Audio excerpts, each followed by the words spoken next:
Hey. You say the word. You really do have a talent for finding trouble, don't you? It usually finds me. Hey, I'm not one to judge. Honestly, it's just nice to not be doing it alone for a change. In my line of work, things tend to get pretty hairy. I've been shot at, poisoned, nearly executed. Heck, until recently they called the lockup in Diamond City the Piper Suite. Anything for a story, I suppose. Seems that execution didn't quite take, huh? Thank God. I'd been working on this story about irradiated drinking water in Bunker Hill. I traced the water back to its source through these old sewer tunnels, and what do I find? The children of Adam, setting up like they own the place. Unfortunately, they found me just as quick. Turns out they were not fond of reporters. So, to atone for my trespassing, they decided to make a sacrifice to Adam. Me. I'm kneeling there, about to get the boot into this huge sewer pipe, when suddenly I blurt out, "Adam! He reveals himself!" And they buy it. They pull me back from the ledge, and then gave me their induction ceremony. You are looking at an official acolyte of Adam. Took me a couple more days before I managed to sneak away, get Bunker Hill security to finally clean the place up. You've led an exciting life. Sure have. But honestly, now that I'm out here with you, I feel like I'm just getting started. Getting in trouble is what folks like us do.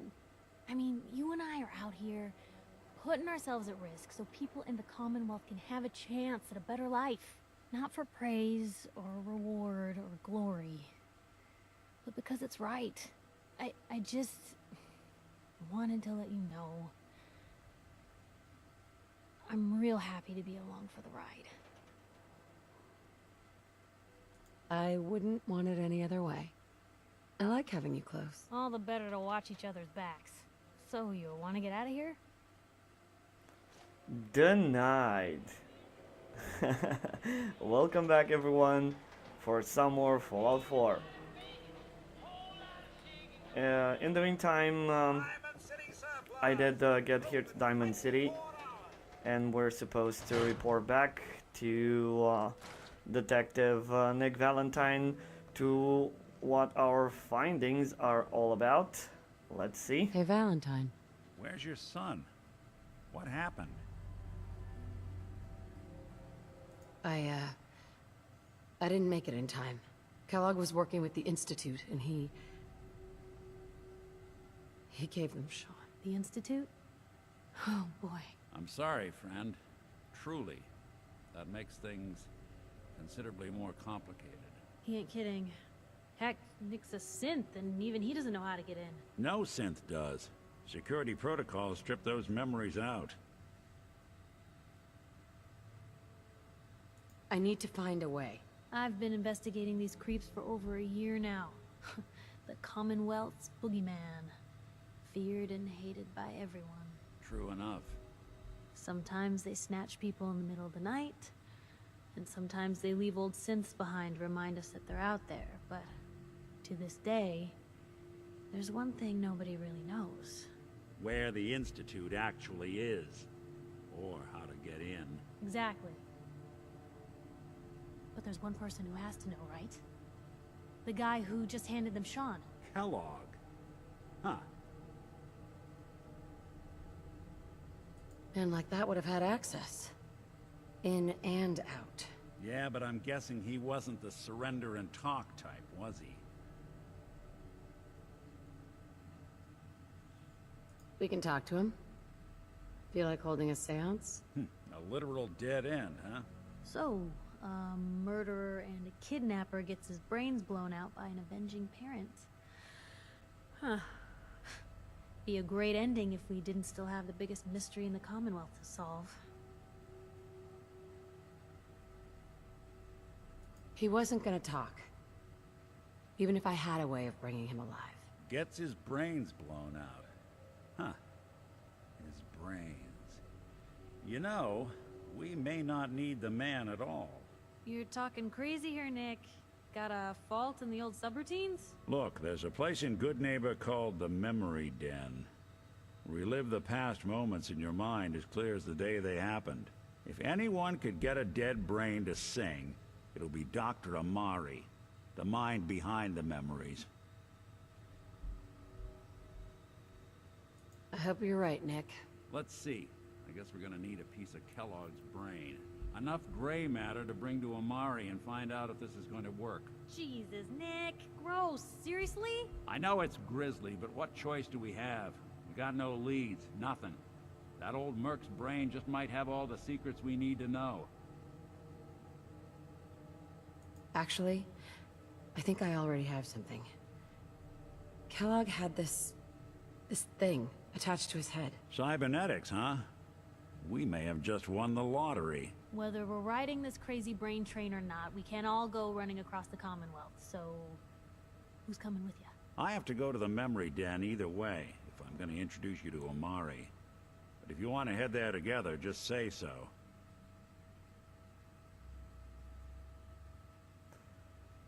I'm not ready to part ways with Piper. She's still my favorite companion, so I'm I'll gonna head keep out her. with Piper. We'll meet you there, Nick. Sounds good. You two stay out of trouble. Don't worry. We're gonna get your boy back. Just a few more steps. Okay.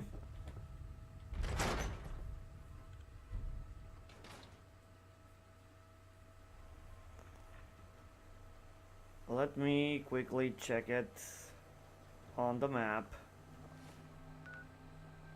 and see where that is. In Good Neighbor, okay.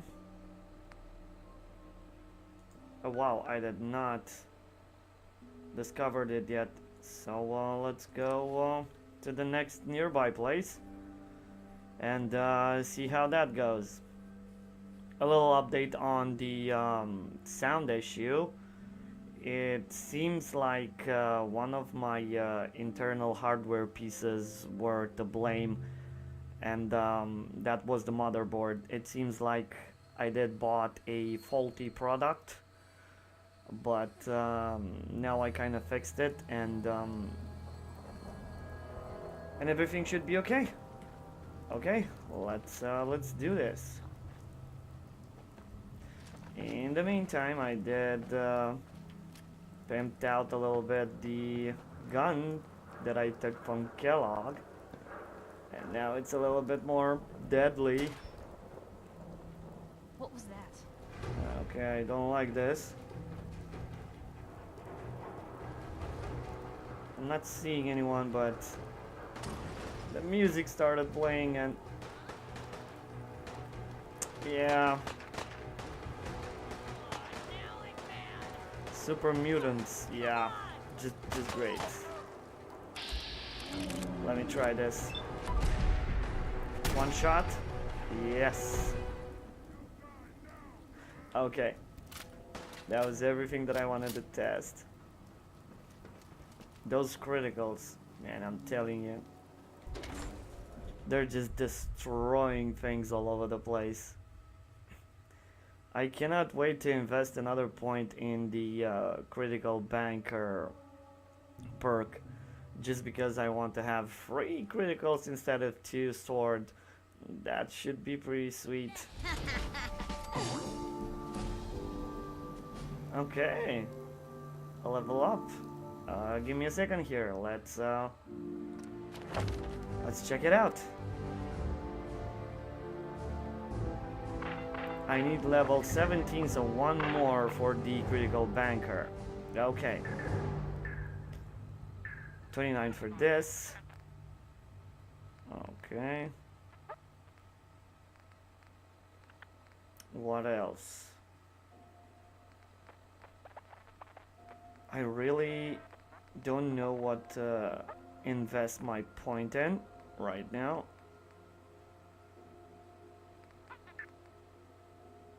Okay, okay, this is a very good perk. Hey, hold up there. First time in Good Neighbor? You can't go walking around without insurance.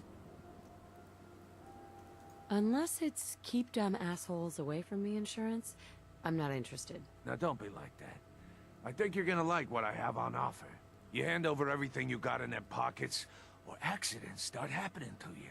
Big, bloody accidents.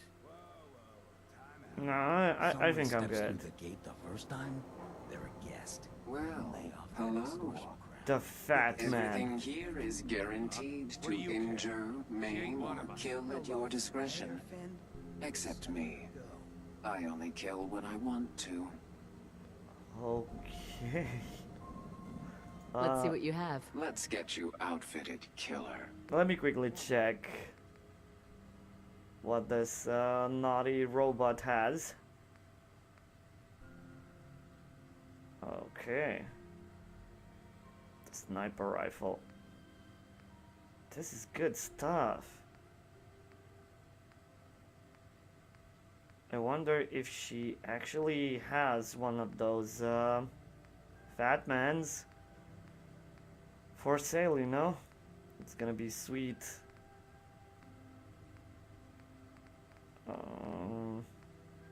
No, I think I'm way past F. Yeah. Yeah, okay. No. You keep letting Oh, well. outsiders walk all over us. One day, there'll be a new man. Later then. This is me we're talking about. Nick just beat me to it. But I'm not gonna let you use the door before me, sir. No. Stay in line. Okay. Well, well, Mr. Valentine, I thought you had forgotten about little old me. May have walked out of the den, Irma, but I'd never walk out on you. Amari's downstairs, you big flirt. All right.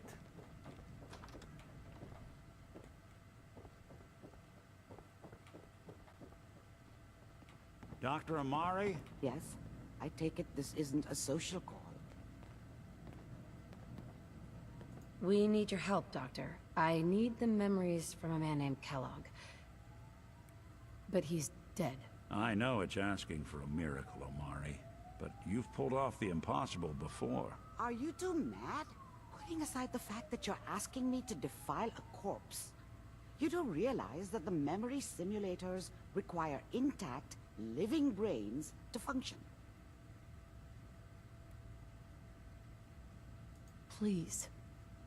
Nick told me you're the only one who could make this work. This dead brain had inside knowledge of the Institute, Amari. The biggest scientific secret of the Commonwealth. You need this, and so do we. Fine. I'll take a look. But no guarantees. Do you have it with you? Here's what I could find. What's this? This isn't a brain. This is... Wait. That's the hippocampus. And this thing attached to it? A neural interface? Those circuits look awfully familiar. I'm not surprised. From what I've seen, all Institute technology has a similar architecture. So the brain is still good, right? Possibly. There's no sign of decay, so the tech is probably preserving the tissue, injecting some kind of compound to keep it stable. But there's no way to access the memories inside without a compatible port. You're talking about me, right? I'm an old synth. If the Institute built me out of similar parts, we might have an in. There could be long-term side effects. I don't know where to even begin with listing the risks. Don't bother. I don't need to hear them. Plug me in, Doc. Hey, I appreciate this, Nick. You can thank me when we've found your son. All right, let's do this. Whenever you're ready, Mr. Valentine, just sit down. If I start cackling like an old grizzled mercenary, pull me out, okay? Let's see here. I need you to keep talking to me, Mr. Valentine. Any slight change in your cognitive functions could be dire. Are you feeling any different? There's a lot of flashes. Static. I can't make sense of any of it, Doc. That's what I was afraid of. The mnemonic impressions are encoded. It appears the Institute has one last failsafe. There's a lock on the memories in the implant. Is Nick gonna be okay? Yes, the connections appear to be stable. Hopefully it'll be as simple as unplugging the implant once we're done. But that doesn't get around the current problem. The memory encryption is too strong for a single mind. But what if we use two? We load both you and Mr. Valentine into the memory loungers. Run your cognitive functions in parallel. He'll act as a host, while your consciousness drives through whatever memories we can find. All right, let's get started. Just sit down over there, and keep your fingers crossed. See you on the other side.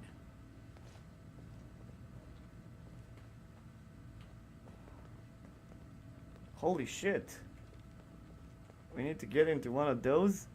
I'm kind of scared.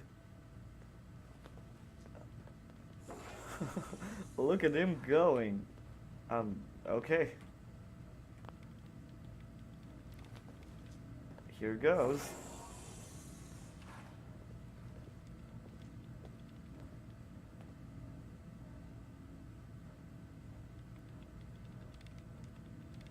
Initiating brainwave migration between the transplant and the host. Mnemonic activity coming from the transplant. It's degenerated, but it's there. We're going to load you into the strongest memories we can find. They might not be stable. Just hold on.